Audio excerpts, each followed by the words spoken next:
Hello and welcome to Concepts Made Easy, your go to space for clear, concise, and conceptual learning. I am Dr. Akriti Chog, and in today's session, we are going to cover the topic foreign exchange exposure and its types. So, let's get started and make your learning simple and meaningful. So, foreign exchange exposure का meaning है जब कोई businesses जो deal कर रहे हैं different currencies में, यानी इंटरनेशनल बिजनेस है उनका, और वो डिफरेंट डिफरेंट करेंसीज में डील कर रहे हैं, तो उनके पास एक रिस्क रहता है। क्यों? क्योंकि एक्सचेंज रेट जो होता है वो बढ़ता और कम होता रहता है, राइट? तो they are exposed to, such businesses are exposed to exchange rate के फ्लक्चुएशन से, जिसकी वजह से उनकी प्रॉफिटेबिलिटी पे इम्पैक्ट आ जाता है, क्योंकि एक्सचेंज रेट चेंज होता रहता है तो उनके प्रॉफिट्स चेंज होते रहते हैं, उनके नेट कैश फ्लो चेंज होता रहता है, उनकी मार्केट वैल्यू चेंज होती रहती है। तो एक्सपोजर होता क्या है? Exposure shows how much a company is impacted by exchange rate changes। अगर एक्सचेंज रेट कभी चेंज हो ही ना, फिक्स्ड रहे, तो कोई रिस्क ही नहीं होगा। But in real life exchange rates change often, so companies face such risk.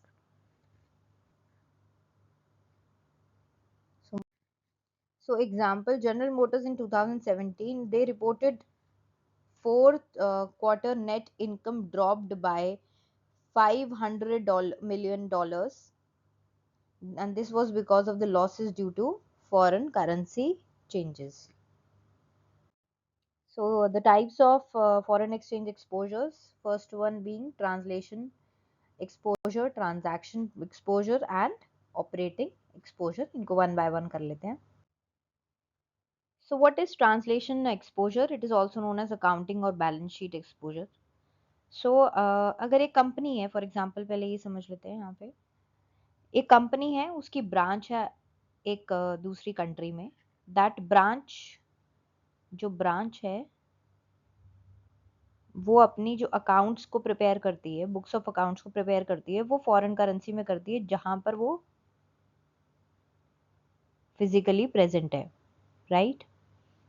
But year and पे जब फाइनल कंसोलिडेटेड फाइनेंशियल स्टेटमेंट बन रही है, कंसोलिडेटेड फाइनेंशियल स्टेटमेंट प्रिपेयर कर रही है पेरेंट कंपनी, तो वो कौन सी करेंसी में कर रही है? वो अपनी होम करेंसी में कर रही है।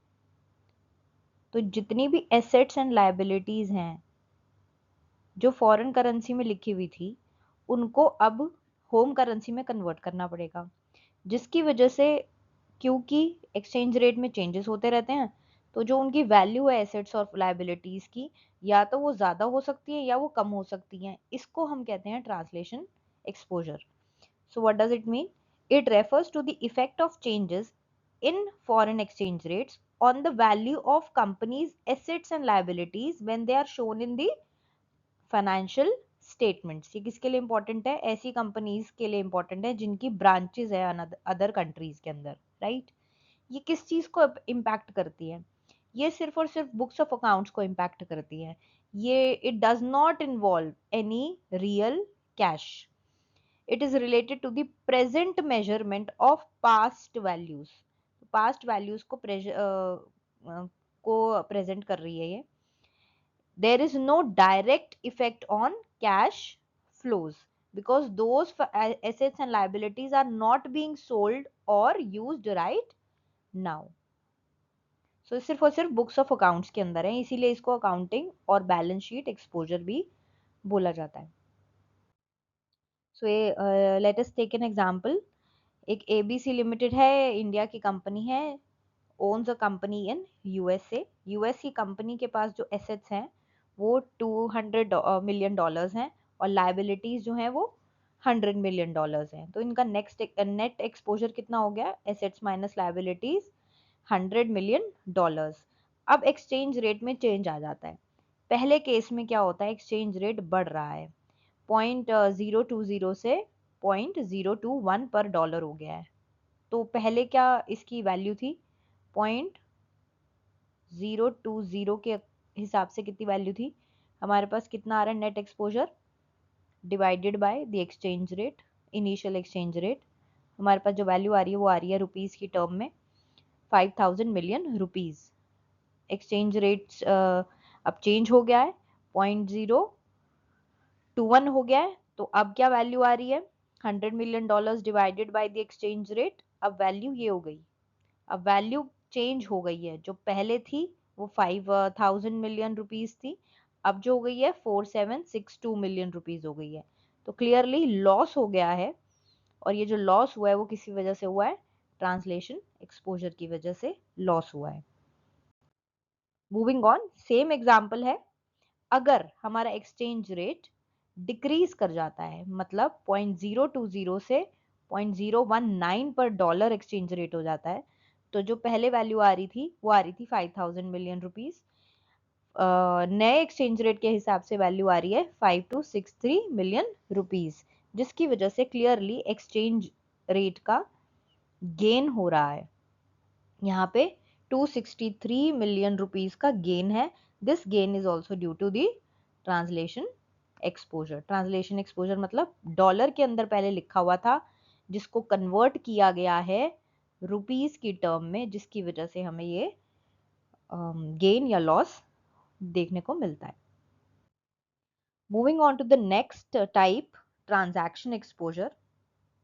It means it is a risk of losing or gaining money due to the exchange rate changes that happen between the time you make a deal or place an order and the time you actually pay. तो जब deal कर रहे हैं और जो actual payment कर रहे हैं वो डिफरेंट टाइम्स में है, यहाँ पे ये डिफरेंट टाइम्स में है, तो इस टाइम पे एक्सचेंज रेट अलग होगा, इस टाइम पे एक्सचेंज रेट अलग होगा, जिसकी वजह से ये ट्रांजैक्शन एक्सपोजर आता है। What does it measure? It measures changes in the value of money owed or to be received because of the currency rate movements. Currency का रेट चेंज हो गया टाइम 1 से टाइम 2 में, जिसकी वजह से ये ट्रांजैक्शन एक्सपोजर होता है। It happens because of the fluctuations in the exchange rates. It is short term, usually for less than 1 year. यहाँ पर it directly affects the cash flow of the firm. Common example, importing goods या exporting services और taking और giving loans in foreign currency. तो ये exposure हमें देखने को मिलता है कि हमने goods तो import करा लिए लेकिन उसकी actual payment बाद में करी, export कर ली services लेकिन उसकी actual payment बाद में करी। तो इस तरीके से हमारे पास transaction exposure होता है। एग्जाम्पल, 1 जनवरी को ऑर्डर किया आपने शिपमेंट इतने यूरोस का, 100,000 यूरोस का, और एक्सचेंज रेट तब इतना था, तो डॉलर के टर्म्स में आपको इतना पेमेंट करनी थी। 1 अप्रैल को जब आप पे करते हो, एक्सचेंज रेट चेंज हो चुका है और आपको पेमेंट अब कितनी करनी है, इतनी करनी है, तो दैट मीन्स जहां पे $120,000 देने पड़े, जबकि कितने देने थे, जिस दिन डील करी वो इतने देने थे, और जब एक्चुअल पेमेंट करी इतने हो गए, तो कितने लूज कर लिए, $10,000 आपने लूज कर लिए। तो this is the negative impact of transaction exposure. आप गेन भी कर सकते हो, इसके अंदर पॉजिटिव इम्पैक्ट भी आ सकता है और नेगेटिव इम्पैक्ट भी आ सकता है। सो की डिफरेंस क्या है ट्रांजैक्शन एक्सपोजर और ट्रांसलेशन एक्सपोजर में? ट्रांजैक्शन के अंदर एक्चुअल कैश फ्लोज को इम्पैक्ट किया जाता है, मतलब रियल मनी इन या आउट होता है। ट्रांसलेशन में सिर्फ और सिर्फ फाइनेंशियल स्टेटमेंट्स पे ही इम्पैक्ट पड़ता है, कोई भी रियल कैश की डीलिंग यहाँ पे नहीं होती है। So moving on to the last type of exposure, वो है ऑपरेटिंग एक्सपोजर। ऑपरेटिंग एक्सपोजर को इकोनॉमिक एक्सपोजर भी बोलते हैं। एक्सचेंज रेट की फ्लक्चुएशंस की वजह से जब कंपनी के फ्यूचर अर्निंग्स पे इम्पैक्ट पड़ता है, फ्यूचर अर्निंग्स पे या कैश फ्लोज पे इम्पैक्ट पड़ता है, उसको ऑपरेटिंग एक्सपोजर्स बोलते हैं। Right, when the exchange rate change होता है, साथ ही साथ प्राइजेस चेंज हो रहे हैं, goods prices of goods and services change होते हैं। It can impact how much money a company makes in the future. Future मतलब यहाँ पे लॉन्ग टर्म की बात हो रही है, तो ये लॉन्ग टर्म इन नेचर होता है operating exposure. It is influenced by how products are priced. Products के प्राइजेस पे डिपेंड करता है, कॉस्ट पे डिपेंड करता है, and where the company invest, उसकी लोकेशन कहाँ पर वो इन्वेस्ट कर रहा है उस पे डिपेंड करता है. It mainly happens when global company enters and continues to operate in the foreign country. Moving on to the example of economic or operating exposure. When the value of US dollar goes up or down a lot, it affects how competitive American companies are in international markets. मतलब अगर dollar पे impact पड़ेगा तो obviously impact पड़ेगा कि American companies की competitiveness कैसी है ग्लोबल मार्केट में.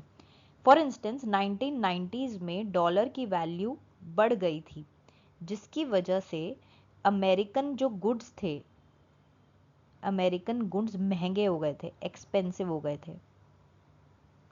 अब जो चीज़ एक्सपेंसिव हो जाएगी तो उसको खरीदना लोग कम कर देंगे, यानी उसकी डिमांड कम हो जाएगी.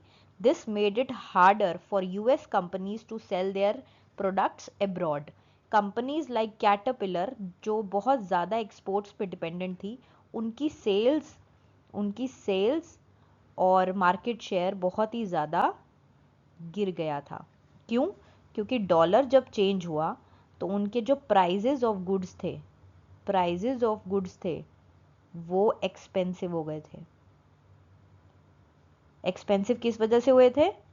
एक्सचेंज रेट के चेंज की वजह से उनके प्राइजेस पे इम्पैक्ट पड़ा था, जिसकी वजह से उनकी सेल्स और शेयर ड्रॉप हो गए थे. और यही एग्जांपल है ऑपरेटिंग या इकोनॉमिक एक्सपोजर का. So this was it about the types of foreign exchange exposures. इनकी जो मैनेजमेंट है, इनको मैनेज कैसे किया जाता है, तीनों टाइप के एक्सपोजर्स को, वो हम नेक्स्ट क्लास में पढ़ेंगे. So thank you so much.